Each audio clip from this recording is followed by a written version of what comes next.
ধনিয়া, আদা নহৰু জলকীয়াৰ পেষ্ট, পিঁয়াজ বিলাহী আছে। এয়া পালেঙৰ পেষ্ট।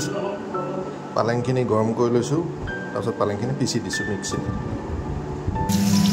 এতিয়া পনীৰখিনি অলপ ভাজি লৈছোঁ তেলত। পনীৰখিনি মই হালধি আৰু জিৰা গুড়িৰে অলপ সানি লৈছিলোঁ। এতিয়া মই এয়া ভাজিছোঁ অলপ। মছলা দিয়া নাই একো। আদা নহৰু পিঁয়াজ অকণমান ধনিয়াও আছিল। এতিয়া পালেংখিনি দি দিলোঁ। এতিয়া ইয়াৰ ওপৰত পালেংখিনি দি দিলোঁ। এতিয়া অলপ এনেকৈ ভাজিব লাগিব 5-2 মিনিটমান।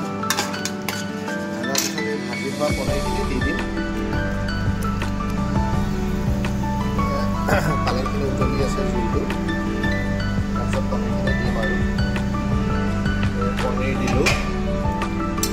এয়া মোৰ পলক পনীৰ ৰেডি। তাৰপৰত ধনিয়া দি গাৰ্নিছ কৰি দিম অলপ, হৈ যাব।